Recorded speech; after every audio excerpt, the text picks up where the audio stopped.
The first shot rang out just as Nora Reed stepped off the stagecoach into the dusty main street of Jerome, Arizona Territory, in the spring of 1882. She ducked instinctively, clutching her valise to her chest as her heart hammered against her ribs.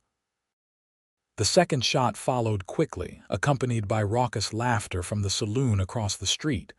"Welcome to the West," she thought grimly.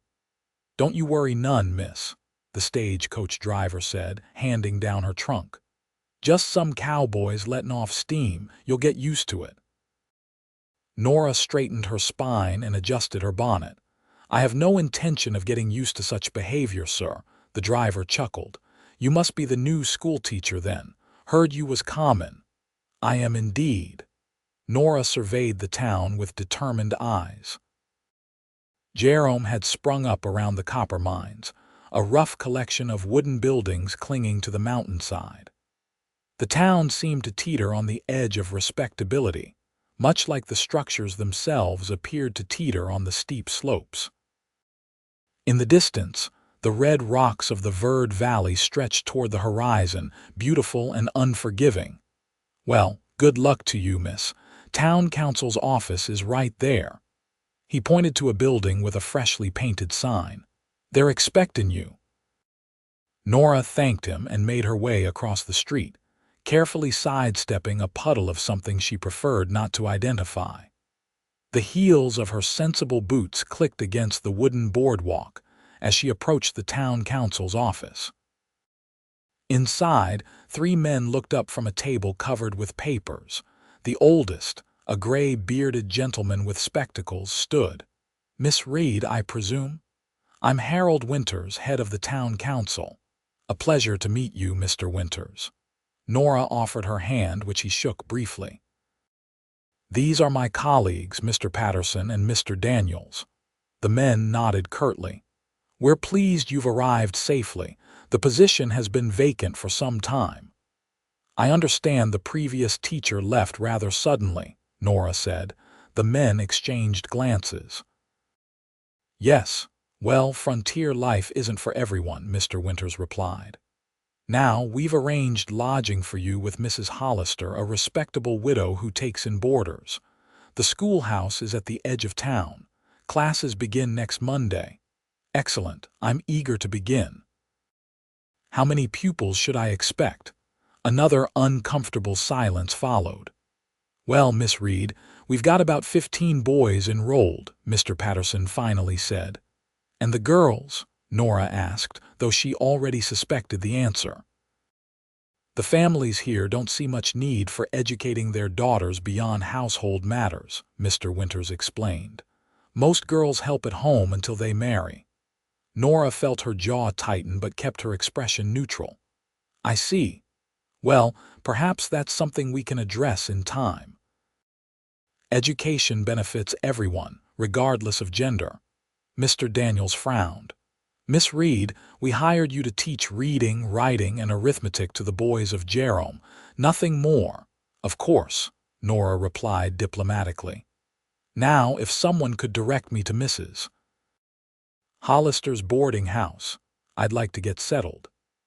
As she left the council office, Nora's determination only grew stronger. She hadn't traveled nearly 2,000 miles from Boston to perpetuate the same limitations she'd left behind.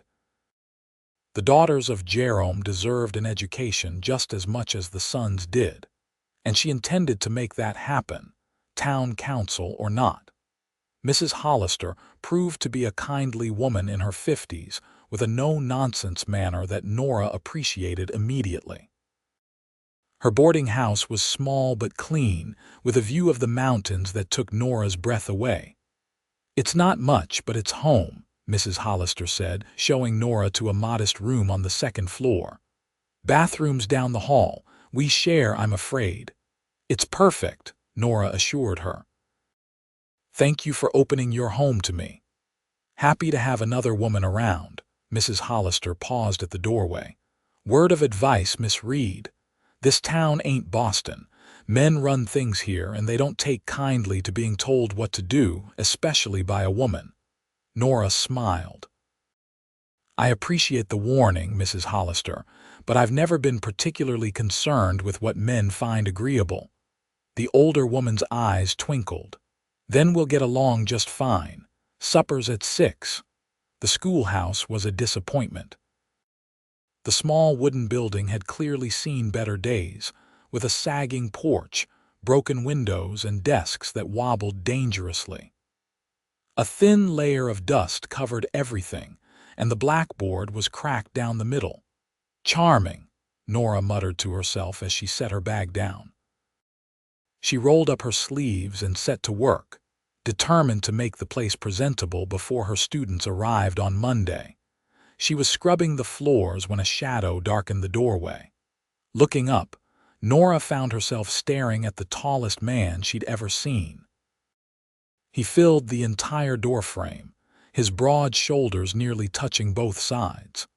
He wore the practical clothing of a working cowboy: denim pants, a faded shirt, and a wide-brimmed hat that shadowed his face.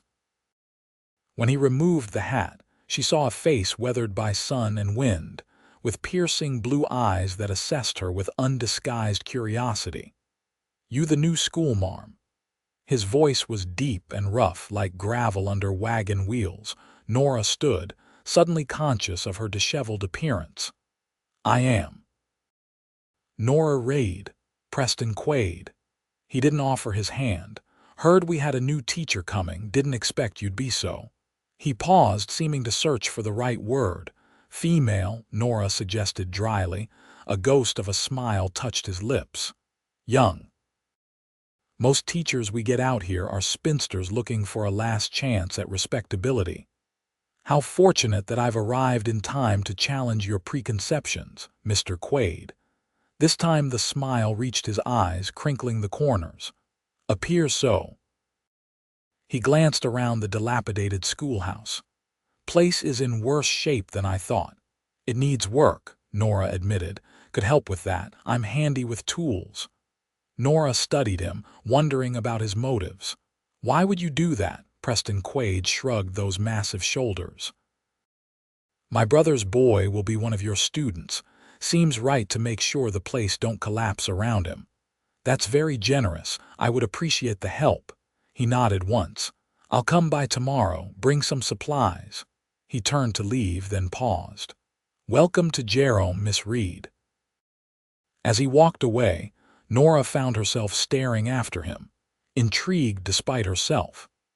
Preston Quaid didn't fit her image of the rough cowboys she'd heard about. There was something thoughtful in those blue eyes, something that suggested depths she hadn't expected to find in this dusty mining town. True to his word, Preston arrived the next morning with a wagon full of lumber, tools, and supplies. He wasn't alone. 3 other men accompanied him, each nodding politely to Nora before setting to work without instruction. "Hope you don't mind the extra hands," Preston said. "Mentioned what I was doing at the saloon last night, and these fellas volunteered." "That's very kind," Nora replied, genuinely touched by the gesture. "Don't get the wrong idea," one of the men called out with a grin. "We're just here 'cause Quaid promised to cover our bar tab." The men laughed, but Nora noticed how they looked to Preston with respect. Clearly, he held some influence in Jerome. As the men worked on replacing broken floorboards and mending windows, Nora continued her own tasks of cleaning and organizing. Occasionally, she would catch Preston watching her, his expression unreadable. By midday, the transformation was remarkable. The broken windows had been replaced, the floor no longer threatened to give way beneath their feet, and the desks had been repaired and arranged in neat rows. "I can't thank you enough," Nora said as the men prepared to leave. "The children will have a proper place to learn now." "Glad to help," Preston replied. "Still need to fix that roof before the summer rains come. I'll be back next Saturday." "I'd like to repay you somehow," Nora said. "Perhaps dinner. I'm told I make an excellent apple pie." Preston hesitated, and for a moment Nora thought he might decline. Then he nodded.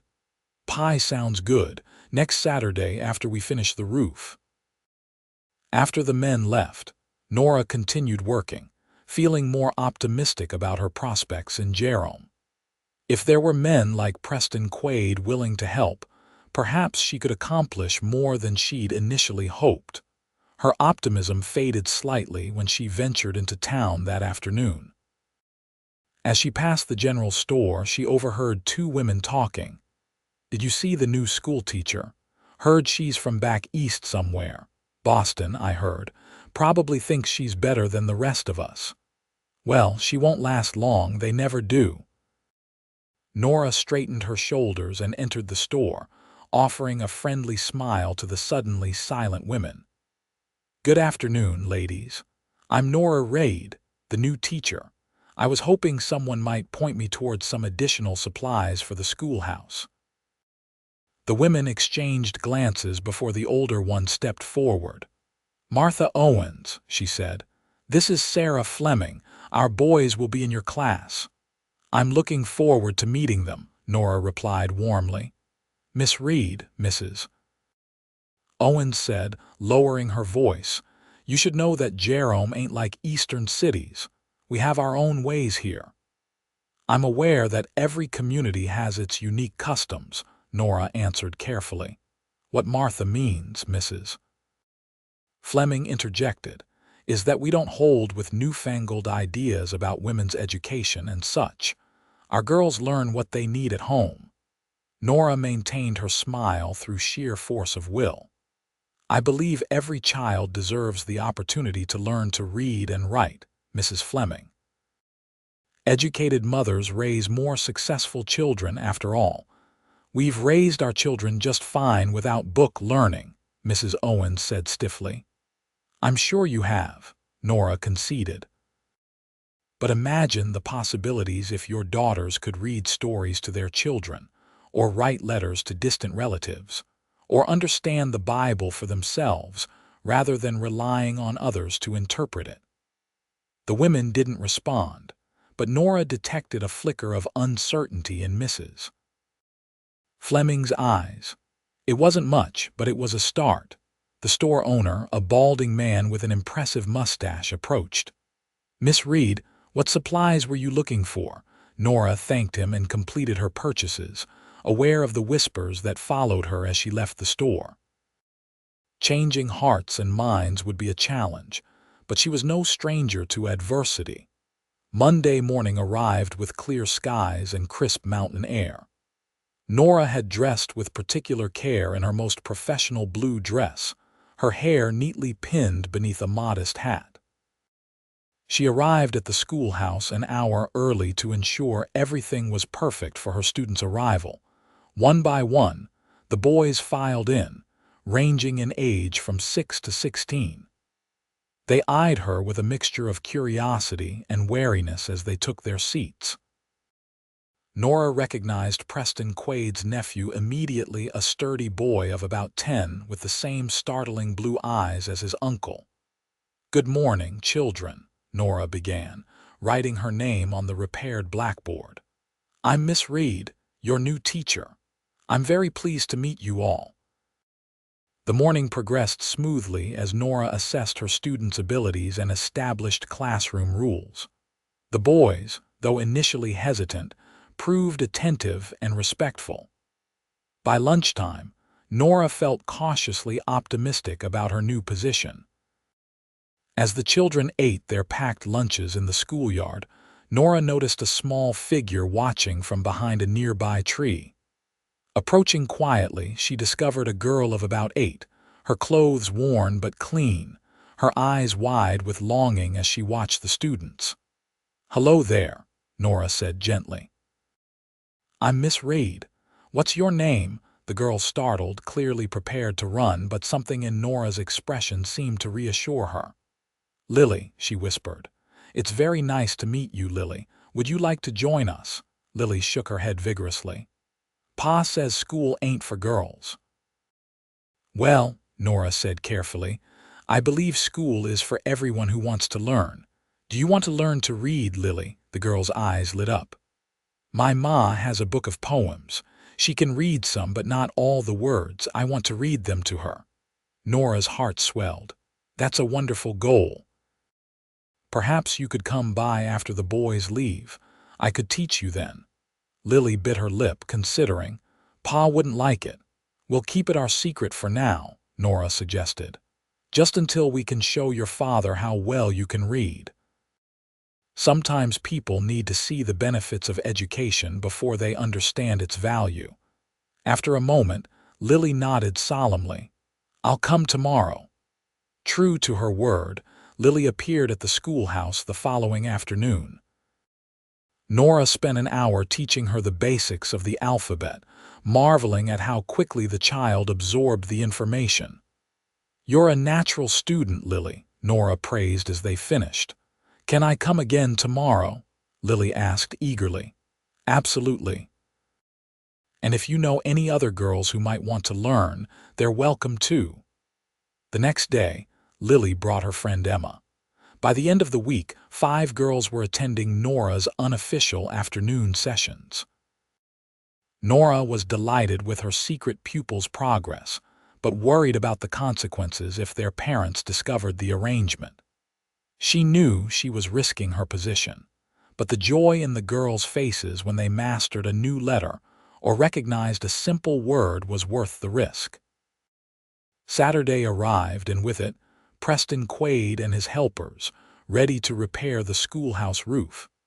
Nora had spent the morning baking an apple pie as promised, filling the small building with the warm scent of cinnamon and sugar. Something smells mighty fine, Preston remarked as he entered. I keep my promises, Mr. Quaid, Nora replied with a smile. The pie will be waiting when you finish. The men worked efficiently, replacing rotted shingles and reinforcing weak spots. Nora brought them water throughout the day, noting how Preston's shirt clung to his broad shoulders when dampened with sweat.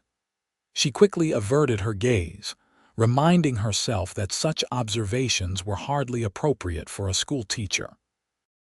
By late afternoon, the roof was sound, and the men gathered around Nora's desk, where she had set out plates of pie. This is the best pie I've had since my mother's, one of the men declared, and the others murmured agreement. High praise indeed, Nora said, pleased. I'm grateful for all your help. The schoolhouse has never looked better. The men departed one by one, until only Preston remained, lingering over his second slice of pie. Your nephew Timothy is a bright boy, Nora said. He has a natural aptitude for mathematics. Preston nodded. His father, my brother, was the same way, good with numbers. Died in a mining accident 2 years ago. Timothy's mother passed when he was born. I'm sorry for your losses, Nora said softly. Timothy mentioned he lives with you. Got a small ranch outside town, not much, but it's ours. Preston set down his fork. Miss Reed, I've been hearing rumors. Nora tensed. What sort of rumors, Mr. Quaid? That you've been teaching girls after school hours. She lifted her chin. Is that a problem? Not for me, Preston replied, but for others in town, might be. The town council hired me to teach the children of Jerome. They didn't specify which children. That's splitting hairs, and you know it. His tone wasn't accusatory, merely matter of fact.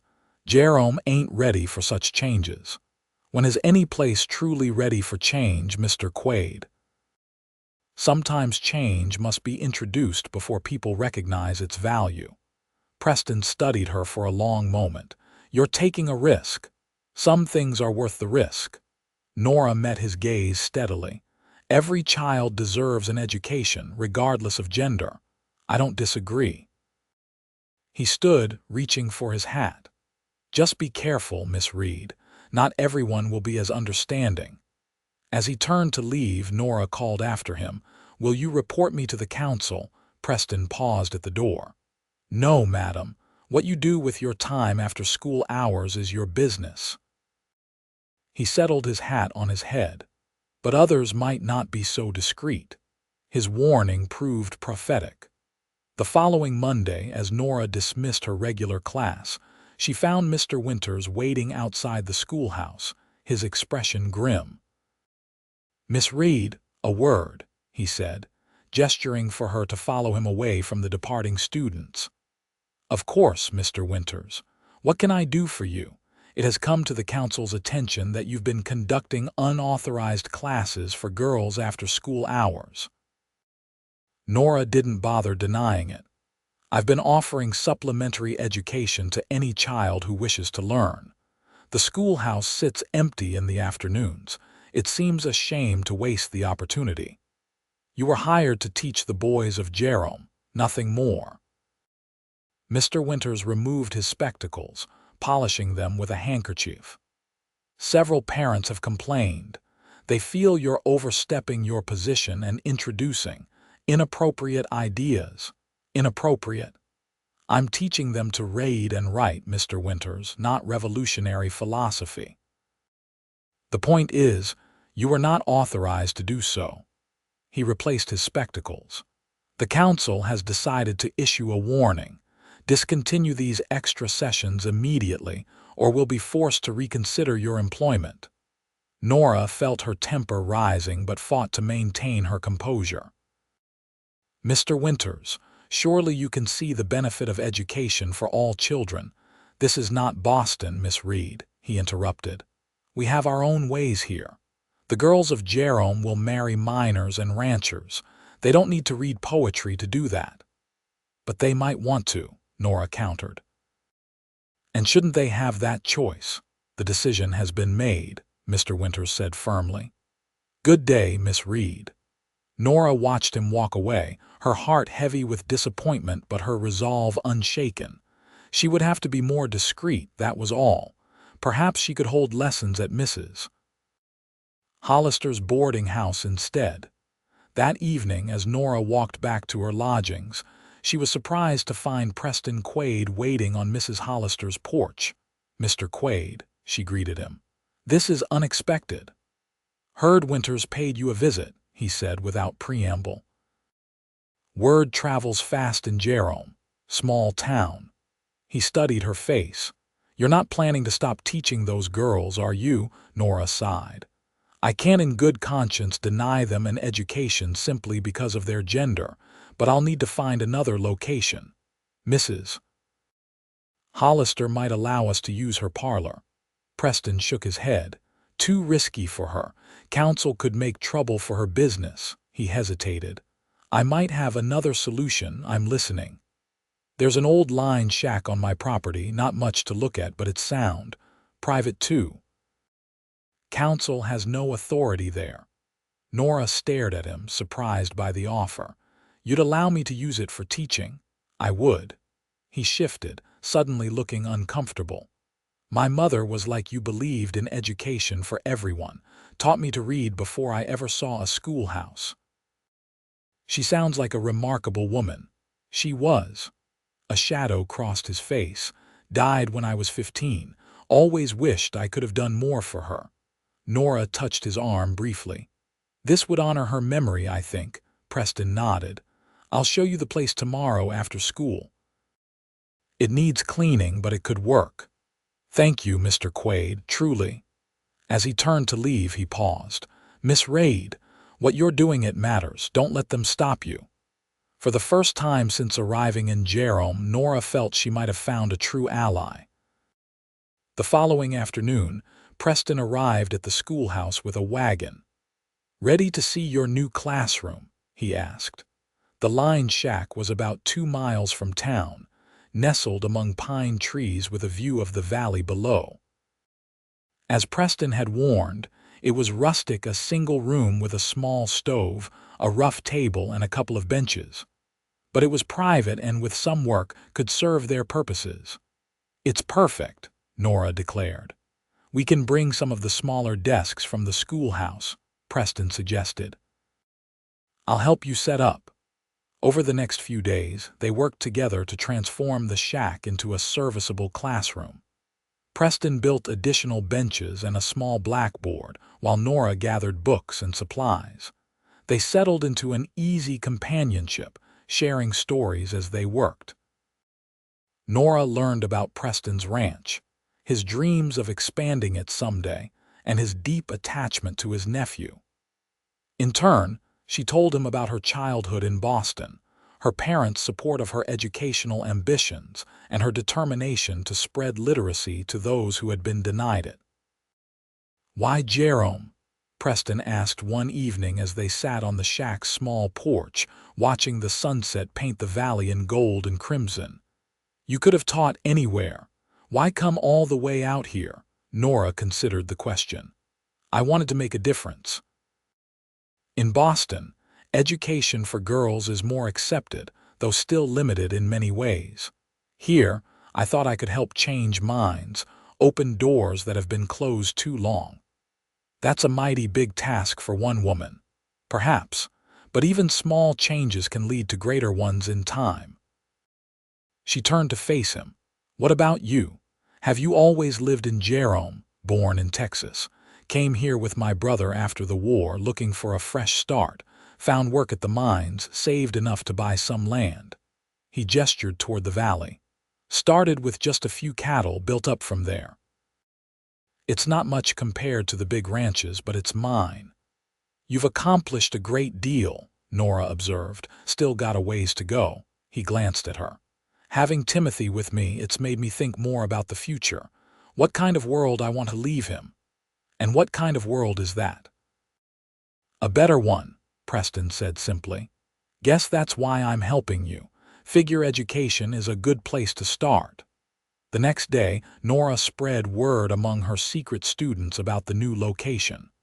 The girls were excited about the adventure of it, sworn to secrecy with solemn promises. Their first class in the line shack was a success. The girls adored the rustic setting, and without fear of discovery, they learned enthusiastically. Nora's heart swelled with pride as she watched Lily sound out simple words, her face alight with accomplishment. As the weeks passed, word spread quietly among the mothers of Jerome. More girls began appearing at the line shack, some accompanied by their mothers who waited outside, curious about what their daughters were learning. Nora welcomed them all and soon found herself teaching the mothers as well. Preston often arrived toward the end of the lessons, ostensibly to check on the building, but, Nora suspected, also to observe the classes. He would stand quietly at the back, hat in hand, watching with an expression that combined pride and something deeper that made Nora's heart beat faster whenever their eyes met. One afternoon, as the last student departed, Preston approached her. "Miss Reed, I was wondering if you might join me for supper tomorrow evening at my ranch. Timothy's been asking to show you his calf." Nora felt a flutter of anticipation. "I'd be delighted, Mr. Quaid." "Preston," he corrected her. "Think we're past formalities, don't you?" "Preston," she agreed. "Then you must call me Nora." His smile warmed his eyes. "Nora it is." Preston's ranch was modest but well-maintained, with a sturdy cabin, a small barn, and corrals for the cattle. Timothy greeted Nora enthusiastically, eager to show her his calf and the other animals. After the tour, they enjoyed a simple but delicious meal that Preston had prepared himself. Nora was impressed by his cooking skills and said as much. "Man living alone learns to feed himself or starve," he replied with a shrug. "My mother taught me the basics. Rest I figured out through trial and error." After Timothy went to bed, Nora and Preston sat on the porch, drinking coffee and watching the stars emerge in the vast Arizona sky. "It's beautiful here," Nora said softly. "So different from Boston. Do you miss it? The city?" "Sometimes. I miss the libraries and theaters, certain conveniences," she smiled. "But there's something about this place, the openness, the possibility. I've grown quite fond of it." "Fond enough to stay?"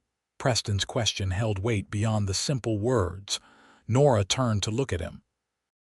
"That depends on whether I can continue my work. If the council discovers our arrangement, let me worry about the council."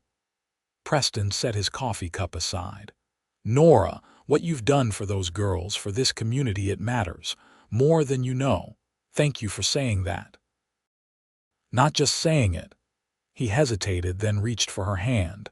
"Been thinking a lot lately, about the future, about what I want." Nora's heart quickened. "And what do you want, Preston?" "Someone to share this place with, someone who sees possibilities where others see limitations." His thumb traced circles on her palm. "Someone like you, Preston. I know it's sudden," he continued, "and I'm not asking for promises, just a chance to see if what I'm feeling might be something you could feel too." In the silver moonlight, his face was open, vulnerable in a way she'd never seen before. Nora realized with sudden clarity that her feelings for this man had grown steadily over the weeks they'd worked together. His quiet strength, his integrity, his support of her mission all had drawn her to him in ways she hadn't fully acknowledged until this moment. "I think," she said carefully, "that I would very much like to explore those possibilities with you." His smile was like sunrise breaking over the mountains. Slowly, giving her every chance to pull away, Preston leaned forward and brushed his lips against hers. The kiss was gentle, questioning, and Nora responded with a certainty that surprised them both. When they finally parted, Preston rested his forehead against hers. "Been wanting to do that since I first saw you scrubbing that schoolhouse floor." Nora laughed softly. "I must have looked a fright. You looked determined, beautiful." He tucked a strand of hair behind her ear. "Still do." Their courtship progressed with the same quiet steadiness that characterized Preston himself. He began escorting Nora to and from her secret classes, often staying to help with lessons. The number of students continued to grow, and soon the line shack was filled to capacity each afternoon. Their success, however, couldn't remain secret forever. On a warm day in late May, as Nora was conducting a lesson for 15 girls and 4 mothers, the door burst open to reveal Mr. Winters and 2 other council members. "Miss Reed," Mr. Winters said, his face flushed with anger. "This is completely unacceptable." The girls shrank back, and one of the younger ones began to cry. Nora moved to stand between the council members and her students. "Mr. Winters, please lower your voice. You're frightening the children." "These unauthorized gatherings end now," he declared. "Miss Reed, you are relieved of your position, effective immediately." A murmur of distress went through the room. One of the mothers stood up. "Mr. Winters, my daughter has learned more in these few weeks than I learned in my whole life. She can read now. Actually read." "That's not the point, Mrs. Turner," Mr. Winters replied stiffly. "Miss Reed was explicitly instructed not to conduct these lessons. She defied the council's authority." "On my property," came a deep voice from behind them. Preston stepped into the shack, his expression calm but his eyes hard as flint. "The council has no jurisdiction here, Winters. You know that. This isn't about property lines, Quaid. It's about undermining the established order of our community." "What order would that be?" Preston asked mildly. "The one where half our children grow up unable to read, where women can't write their own names. That the order you're so eager to protect," Mr. Winters sputtered. "Now see here." "No, you see here." Preston moved to stand beside Nora. "These lessons will continue, with or without your approval. And if Miss Reed loses her position at the schoolhouse, I'll build her a proper school right here, where she can teach whoever wants to learn." The tension in the room was palpable. Mr. Winters looked from Preston to Nora, then to the faces of the students and mothers watching anxiously. "The council will discuss this matter," he finally said. "In the meantime, Miss Reed, you would be wise to consider your priorities. Good day." He turned on his heel and left, his colleagues following. When they had gone, one of the older girls approached Nora.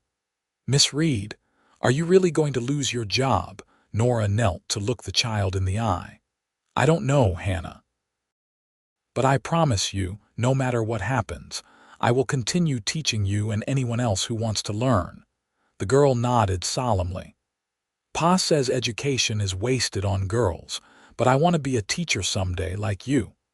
Then that's what you'll be, Nora assured her, blinking back tears. After dismissing the class, Nora turned to Preston. Did you mean what you said about building a school? Every word. He took her hands in his. Nora, I've been saving to expand the ranch, but this is more important. These girls, their futures, that's worth investing in. It would be a considerable expense, Nora warned. Preston shrugged. Got friends who'd help. Miners, cowboys, folks who have seen what you're doing here and support it. We can make it happen. Nora was overwhelmed by his faith in her, in their shared vision. Preston, I don't know what to say. Say you'll stay. His voice grew serious. Not just for the school, for the students, for me. He reached into his pocket and pulled out a small, worn ring. This was my mother's. She'd want you to have it. Nora's breath caught. Preston, are you asking you to marry me? Yes, madam, I am.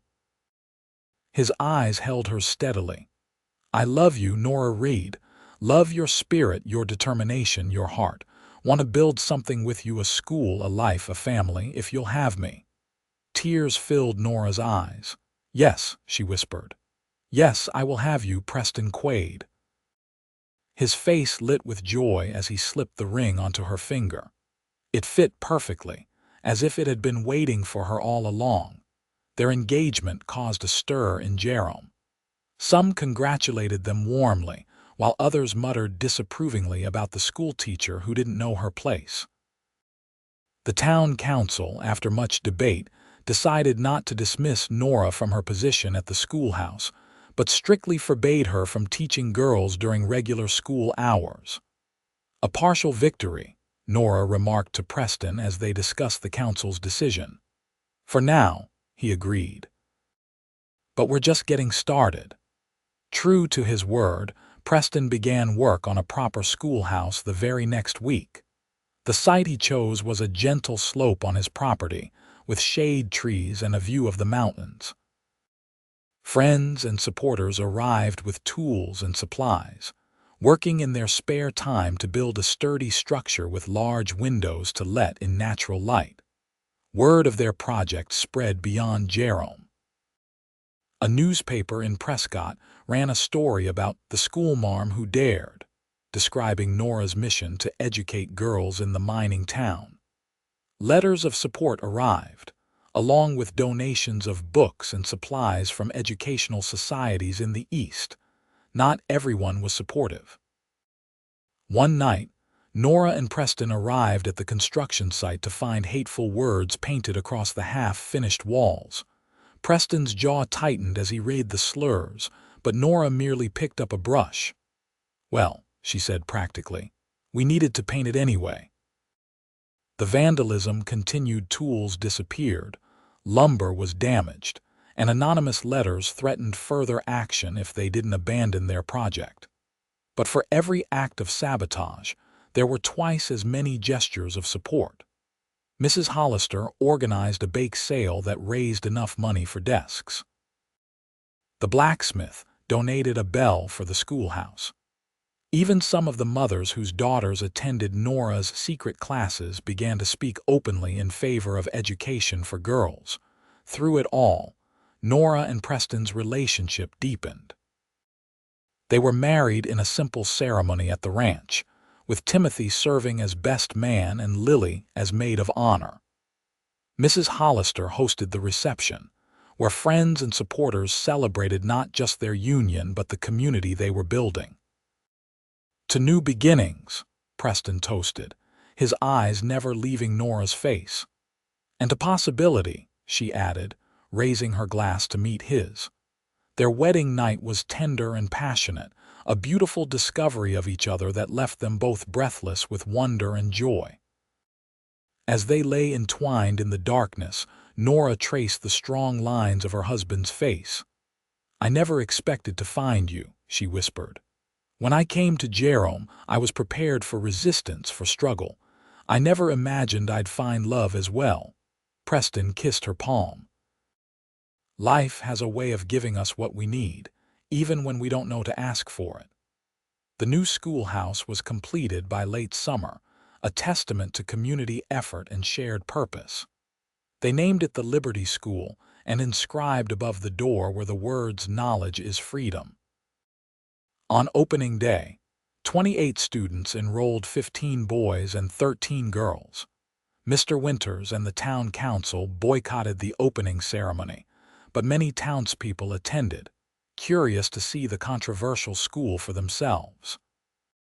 Nora gave a brief speech about the importance of education for all children, regardless of gender or background, and Preston stood proudly at her side. "Some of you may wonder why a rancher would support such an endeavor," he said when it was his turn to speak. "The answer is simple. Education lifts us all. When we teach our daughters as well as our sons, we strengthen our entire community. My wife," he smiled at Nora, "has shown me that change begins with a single act of courage. This school is the result of her courage, and the courage of every student who dared to learn despite opposition." As the years passed, the Liberty School flourished. Nora's reputation as an educator grew, and families from neighboring communities began sending their children to study with her. She developed a curriculum that combined traditional subjects with practical skills, preparing her students for whatever future they might choose. Preston expanded his ranching operation, but always made time to teach occasional classes on agriculture and animal husbandry. Timothy grew into a thoughtful young man who shared his uncle's aptitude for mathematics and his aunt's love of literature. In their second year of marriage, Nora and Preston welcomed a son, whom they named James after Preston's father. 2 years later, their daughter Elizabeth was born, completing their family. The birth of their children only strengthened Nora's commitment to education. She wanted her daughter to grow up in a world where her intelligence and ambition would be valued equally with her brothers. And though change came slowly to the Arizona territory, it did come. By the time Elizabeth was school age, the town council had grudgingly acknowledged the value of the Liberty School and even contributed funds for additional teachers. "Never thought I'd see the day," Preston remarked as they read the council's letter. "Winters must be rolling in his grave." Nora smiled. "He wasn't a bad man, just set in his ways. Some people need more time to accept change. And some need a determined schoolmarm to show them the way," Preston replied, pulling her close. On the 10th anniversary of the Liberty School's founding, former students gathered to celebrate.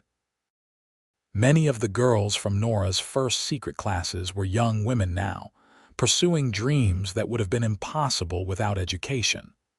Lily had become a teacher herself, carrying forward Nora's legacy.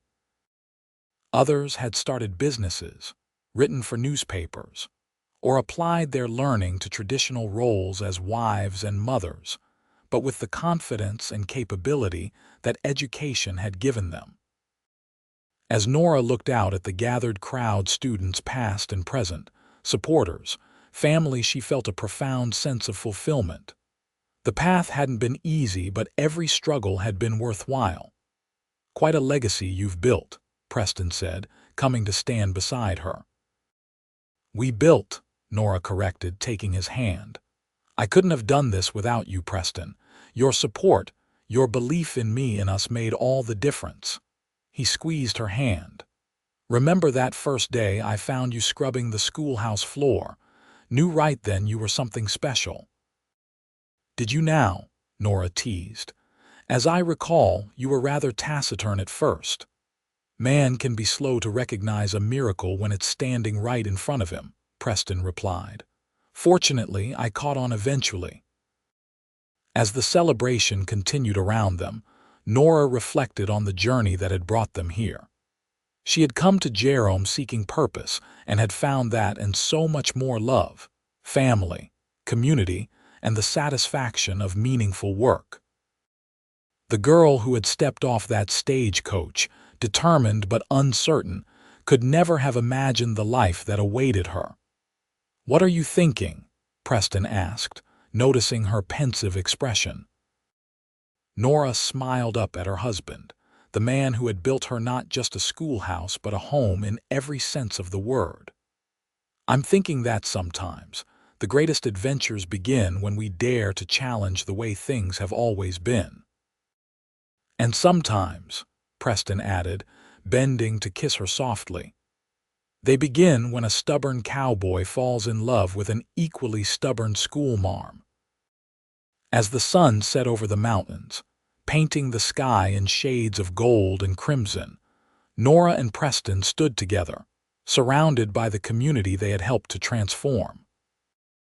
The Liberty School bell rang out across the valley, its clear tone a reminder that change, real, lasting change, often starts with a single voice willing to speak, and a single heart brave enough to listen.